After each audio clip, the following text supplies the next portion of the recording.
Assalamualaikum warahmatullahi wabarakatuh. Selamat pagi anak-anak. Berjumpa lagi dengan Pak Alwi. Jumat 11 September 2020. Melanjutkan materi matematika di kelas 8 tahun pelajaran 2020-2021. Kita lanjut ke bab 3 yaitu relasi dan fungsi. Kalian bisa membuka modul kalian di bab 3 untuk membantu kalian lebih memahami materi video yang Pak Alwi sampaikan. Bagaimana materinya? Simak video materi yang Pak Alwi jelaskan berikut ini.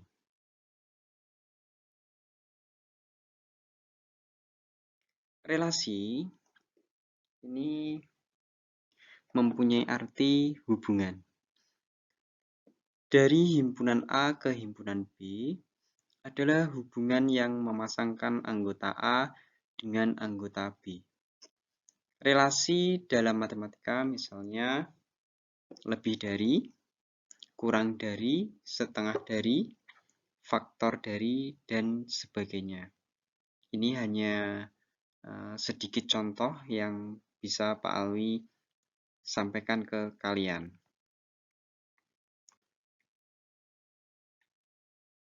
Berikutnya adalah fungsi. Fungsi atau pemetaan.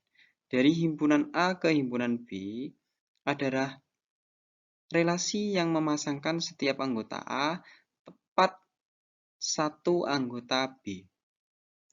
Tepat ke satu artinya tidak boleh lebih dan tidak boleh kurang dari satu. Jadi, jika ada anggota himpunan A yang memilih dua dari anggota himpunan B, berarti bukan fungsi.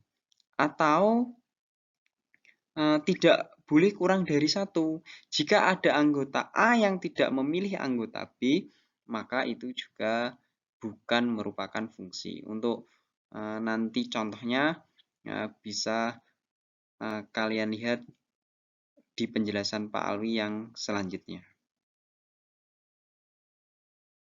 Jenis-jenis fungsi. Jenis-jenis fungsi ini ada 3. Yang pertama adalah dalam bentuk relasi atau hubungan. Yang ketiga adalah fungsi atau pemetaan. Yang ketiga, ini adalah korespondensi satu-satu. Untuk yang korespondensi satu-satu, belum bisa Pak Alwi sampaikan di materi video kali ini. Akan Pak Alwi jelaskan besok hari Sabtu tanggal 12 September tahun 2020. Ingat, pada waktu jam kunjung, jangan sampai kalian tidak kunjung ke sekolah. Suatu relasi dapat dinyatakan dalam beberapa bentuk. Tadi ini yang pertama adalah suatu relasi disajikan dalam bentuk diagram panah. Yang kedua adalah diagram Kartesius. Dan yang ketiga adalah himpunan pasangan berurutan. Bagaimana contohnya? Bisa kalian lihat.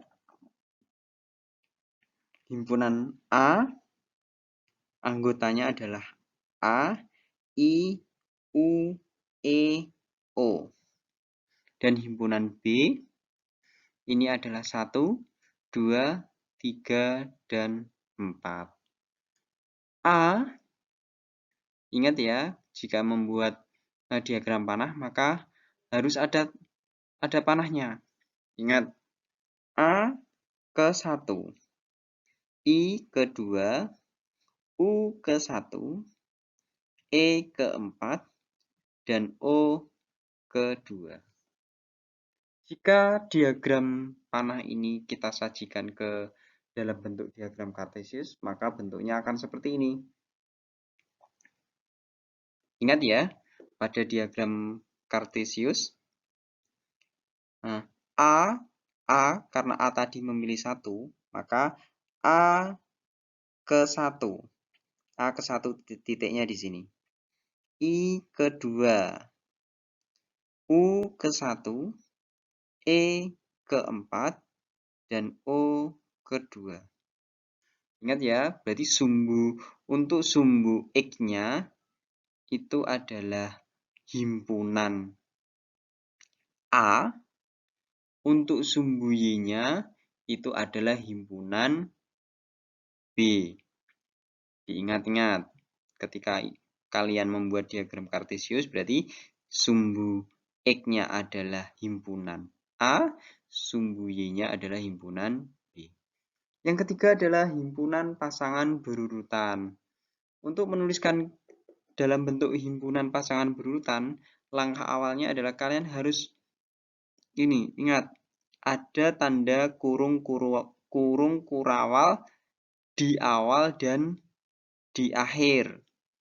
Pada setiap pasangan, kalian beri tanda kurung biasa. Berarti, karena tadi A memilih 1, berarti dalam kurung A, 1. Tutup kurung. I memilih 2, berarti I, 2. Dilanjutkan U, 1. E, 4. O, 2. Baru yang terakhir kita beri tanda kurung kurawal. Inilah bentuk dari himpunan pasangan berurutan. Coba kalian pahami baik-baik. Bisa juga dilihat kembali ke modul kalian.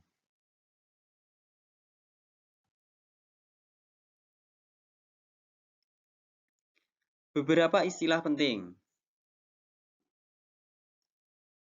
Himpunan A, ingat ya, himpunan A itu adalah domain. Nah, kalau kalian dengar kata domain, berarti himpunan A artinya adalah daerah asal. Jadi himpunan A di sini, ini disebut dengan domain atau daerah asal. Berarti yang di sini, ini adalah daerah asal. Himpunan B disebut kodomain. Berarti himpunan B di sini disebut kodomain. Artinya daerah hasil, tempat di mana hasil dari relasi mungkin ditemukan. Berarti ini adalah daerah hasil. Yang ketiga adalah range atau hasil. Hasil dari suatu relasi atau fungsi. Berarti hasilnya. Pak Alwi contohkan di sini domainnya. Domain tadi apa? Daerah A asal. Daerah asal berarti yang ada pada himpunan A. Ingat, daerah asal itu adalah yang dari himpunan A yang ada di sini. Berarti bisa kita tulis kurung kurawal, ada Anto, Andi, Budi, dan Badri. Kita beri tanda kurung kurawal di akhir. Yang kedua adalah kodomain. Ingat, tadi kodomain adalah himpunan B. Ini adalah daerah hasil. Berarti yang ada di sini. Bisa kita tulis, ada voli, basket, bulu tangkis, dan sepak bola. Yang ketiga adalah range atau hasilnya. Beda dengan kodomain, kalau kodomain tadi daerah hasil, kalau ring ini adalah hasilnya, berarti yang terkena panah, jadi yang berada di daerah hasil, tapi yang dipanah. Ya, kalau nanti ada yang tidak dipanah bagaimana? Berarti bukan hasilnya, berarti yang dipanah saja. Berarti ada voli dipanah, basketnya juga dipilih dipanah, bulu tangkisnya juga dipilih dipanah di sini, sepak bolanya juga. Berarti semuanya dipilih. Berarti semua daerah hasil ini merupakan hasil dari ini tadi pemetaannya. Berarti ada voli, basket, bulu tangkis, dan sepak bola. Oke anak-anak, mudah bukan? Coba kalian pahami dulu sebelum Pak Alwi lanjutkan kembali.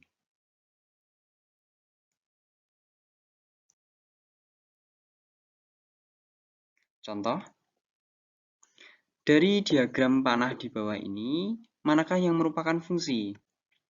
Yang pertama, himpunan P anggotanya 3, 5, 7.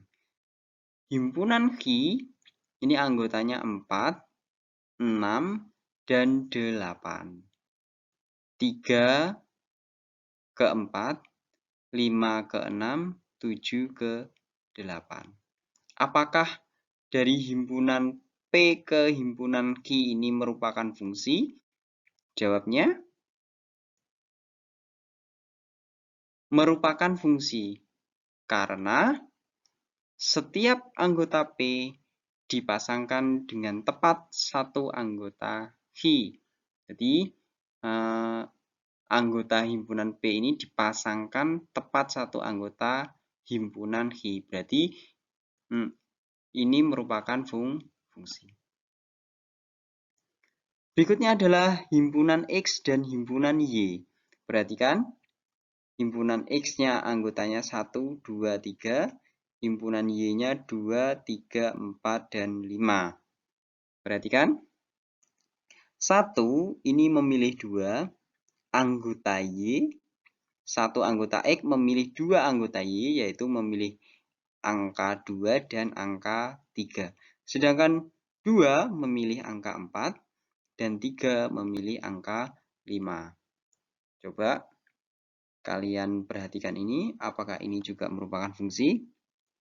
Jawabannya, bukan merupakan fungsi. Karena ada anggota X, yaitu angka 1, ini yang mempunyai 2 pasangan anggota Y, yaitu 2 dan 3. 2 dan 3. Berikutnya contohnya ada himpunan A dan himpunan B. Himpunan A-nya A, I, U, E, O. Himpunan B-nya 1, 2, 3, dan 4. Perhatikan panahnya. A tidak memilih. I memilih angka 2. U memilih angka 1. E memilih angka 4. Dan O memilih angka 3. Apakah ini juga merupakan fungsi atau bukan? Jawabnya adalah bukan. Merupakan fungsi. Karena ada anggota A, yaitu A, ini yang tidak mempunyai pasangan anggota B. Jadi, karena ada satu anggota A yang tidak mempunyai pasangan anggota B, berarti ini bukan merupakan fungsi. Menentukan banyaknya pemetaan dari dua himpunan. Jika N A sama dengan A dan NB sama dengan B, maka banyak pemetaan yang mungkin terjadi dari himpunan A ke himpunan B adalah B pangkat A. Jadi banyaknya anggota B pangkat banyaknya anggota A, dan himpunan B ke A maka adalah berarti dibalik, banyaknya anggota himpunan A pangkat banyaknya anggota himpunan B. Contoh, berapa banyaknya pemetaan yang mungkin terjadi untuk pemetaan berikut? Yang A, dari himpunan G anggotanya 1 dan H anggotanya ada 3, yaitu A, B, C. Jawab, NG banyaknya N anggota dari G adalah 1 dan N anggota H adalah 3. Banyaknya pemetaan berarti dari H ke G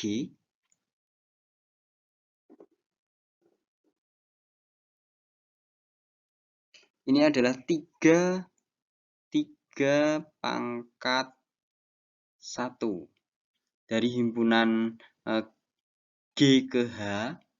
G ke H berarti dibalik ya. H-nya dulu 3 pangkat 1 banyaknya himpunan dari G. Berarti 3 pangkat 1 sama dengan 3. Lanjut contoh yang kedua. Dari himpunan C anggotanya adalah 1 dan D adalah 2, A dan B. NC banyaknya anggota C adalah 1 dan ND adalah 2. Maka banyaknya pemetaan adalah dari himpunan C ke himpunan D, maka banyaknya himpunan D-nya ada 2, 2-nya ditulis dulu. Pangkatnya banyaknya himpunan C, maka pangkatnya karena C anggotanya hanya 1, berarti pangkat 1. 2 pangkat 1 sama dengan 2. Mudah bukan? Nah, tentu sangat mudah untuk kalian pahami.